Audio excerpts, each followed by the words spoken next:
Samajwadi party के वरिष्ठ नेता राम नक्षत्र यादव ने कहा कि देवरिया सदर उपचुनाव में सपा प्रत्याशी ब्रह्मा शंकर त्रिपाठी भारी मतों से जीत रहे। भारतीय जनता पार्टी ने देवरिया उपचुनाव को जिताने के लिए मुख्यमंत्री से लेकर उप मुख्यमंत्री ने चुनाव प्रचार किया। अब देखने वाली बात यह होगी कि क्या भारतीय जनता पार्टी समाजवादी पार्टी को हार का स्वाद चखा पाती है कि नहीं। इसी क्रम में राम नक्षत्र यादव ने कहा, भाजपा सरकार में महंगाई चरम सीमा पर, गरीब किसान भूखों मर रहे हैं। देखिए सरकार गरीब किसानों के बारे में कब सोचती है। प्रदेश में रोजगार खत्म हो गया, छात्र नौजवान सड़कों पर घूम रहे हैं। सोनू कुमार की रिपोर्ट। देवरिया सदर उपचुनाव को लेकर क्या समाजवादी पार्टी जीत का परचम लहरा पाएगी? देवरिया उपचुनाव में समाजवादी पार्टी निश्चित रूप से जीत का परचम लहराने जा रही है। हम लोग गोरखपुर के जिलाध्यक्ष राम नगीना साहनी जी के नेतृत्व में कई 100 कार्यकर्ता देवरिया के चप्पे चप्पे पर छाप लिए और गांव-गांव में घूम करके वोट मांगे हैं। हर वर्ग, हर धर्म, हर जात के लोग समाजवादी पार्टी के प्रत्याशी ब्रह्मा शंकर तिवारी के साइकिल निशान का बटन दबाकर चुनाव जिताने के मूड में हैं और इसलिए मूड में हैं कि आने वाले 2022 के चुनाव में माननीय अखिलेश यादव जी की सरकार बनानी है। इसलिए अब देवरिया सदर का जो मतदाता है वो भारतीय जनता पार्टी की साजिश और झूठ और फरेब को जान चुका है। इसलिए जाति धर्म मजहब की सारी जंजीरें टूट चुकी हैं और हर वर्ग के लोग, गरीब किसान मजदूर छात्र नौजवान सभी लोग ब्रह्मा शंकर तिवारी जी को वोट देने जा रहे हैं। निश्चित रूप से समाजवादी पार्टी के कैंडिडेट ब्रह्मा शंकर तिवारी जी चुनाव जीत रहे हैं। भाजपा एड़ी से चोटी लगा रही है देवरिया उपचुनाव जीतने के लिए। भाजपा तो पूरे हिंदुस्तान के अंदर एड़ी चोटी लगाती ही है, फरेब झूठ की सारी सीमाएं तोड़ देती है। आप देवरिया के उपचुनाव को ले लें तो यहाँ सीएम तक आ गए, भारतीय जनता पार्टी के बड़े बड़े नेता आ गए। बिहार की हालत आप देख रहे हैं कि बिहार में भारतीय जनता पार्टी के जितने बड़े लीडर गए सभी सभाओं में ईंटा पत्थर चप्पल फेंका गया और यहां तक कि भारतीय जनता पार्टी के राष्ट्रीय स्तर के नेताओं को गाली सुन करके आना पड़ा। इतनी आक्रोशित है जनता, उसका असर देवरिया में भी दिख रहा है। चाहे भारतीय जनता पार्टी जितने बड़े बड़े नेताओं को उतार ले, अब उन नेताओं के झूठ और फरेब को जनता समझ चुकी है। उनके झूठ फरेब चलने वाले नहीं हैं, वो चाहे जो आ जाए। देवरिया में उपचुनाव को लेकर उत्तर प्रदेश के मुख्यमंत्री आए हुए थे।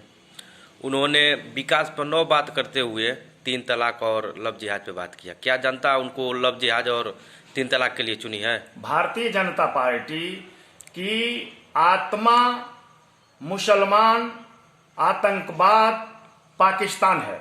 जब जब ये फंसते हैं तो इन तीनों का नाम लेकर के पार उतरते हैं।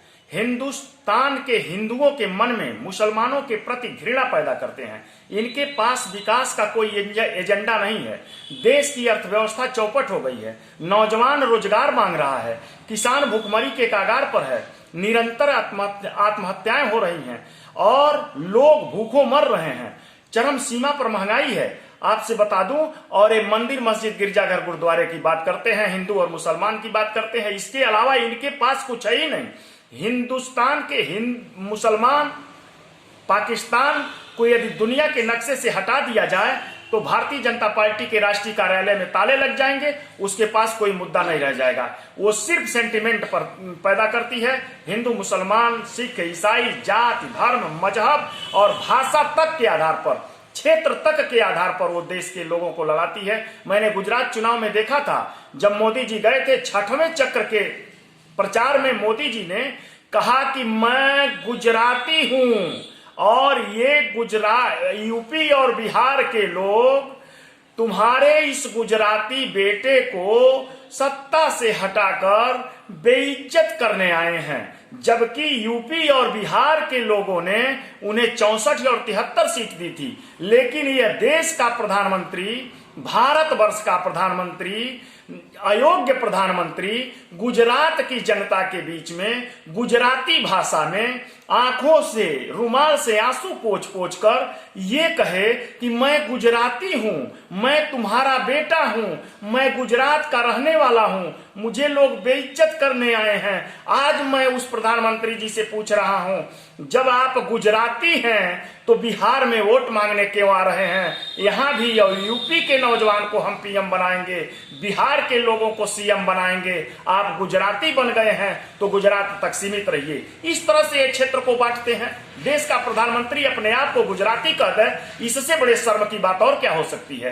ये अयोग्य प्रधानमंत्री हैं, जाति धर्म मजहब को लड़ाते हैं, मुल्क की एकता और अखंडता को तोड़ते हैं, भारत के सांप्रदायिक और जातीय सद्भाव को छिन्न भिन्न करते हैं और करके अपनी रोटी सेकते हैं। राजनीति इनके वजह से गंदी हो गई है। भारत की राजनीति को भारतीय जनता पार्टी ने पूरी तरह से गंदा बना दिया है।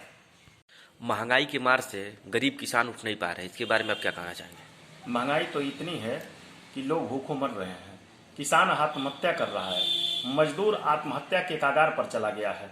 और जब दूसरों की सरकार थी तो आपको याद होगा कि ये लोग महंगाई के मुद्दे पर, जबकि न तो डीजल इस रेट पर बिक रहा था, न पेट्रोल इस रेट पर बिक रहा था, लेकिन इन लोगों ने पूरे के पूरे सदन से लेकर के सड़क तक हंगामा मचा कर रख दिया था, महंगाई महंगाई महंगाई।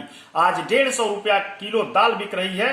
गांव के अंदर किसानों और गरीबों के थाली से, भोजन की थाली से दाल गायब हो गई है। वो नमक रोटी खाना चाहते थे, रोटी की दूरी भी मुंह से बढ़ती चली जा रही है। बेरोजगारी इतनी बढ़ गई है कि लोगों के जेब से पैसे गायब हो गए हैं। नौजवानों को नौकरी नहीं मिल रही है, न तो उन्हें कहीं रखा जा रहा है, न कोई वैकेंसी निकाली जा रही है। यदि कोई वैकेंसी निकल भी गई तो साल भर तक फार्म रखे जाते हैं। चुनाव हो, क्या नाम है, ये भर्ती चयन आयोग में एक एक वर्ष तक फार्म रखे जाते हैं बच्चों के, और एक वर्ष के बाद कह दिया जाता है कि अपरिहार्य कारणों से ये चयन प्रक्रिया रद्द की जाती है। एक वर्ष बच्चे की उम्र चली गई। मैं समझता हूं कि अगर फार्म भरने में उसका 500 से 600 रुपया लगा, 700 रुपया लगा, और धीरे धीरे करके देश की सरकार ने यदि अरबों रुपए कमा लिए तो उसकी जिक्र न करूं तो इस देश के उन नौजवानों की उम्र कहां से ला करके देगी सरकार? जो ये वैकेंसियां नहीं निकाल रही हैं या एक एक वर्ष के बाद भर्ती प्रक्रिया रद्द करते हैं, नौजवान की जो 1 वर्ष, 1.5 वर्ष, 2 वर्ष की उम्र बर्बाद हो जाती है और धीरे धीरे वो एज ओवर होकर के बेकार होकर सड़क पर आ जाते हैं, उनका क्या होगा? पूरे देश के अंदर बेकारी हो गई है, उद्योग धंधे चौपट हो गए हैं, लोगों के जेब से पैसे उड़ गए हैं और महंगाई की सीमा तेजी के साथ सारी सीमाएं तोड़ करके आगे बढ़ गई है। गरीब आदमी आज मार्केट के अंदर जाकर के देखिए तो 40 रुपया किलो आलू बिक रहा है। प्याज का रेट आपको मालूम होगा, 70 से लेकर इनके राज्य में 150 रुपए किलो तक की प्याज बिकी।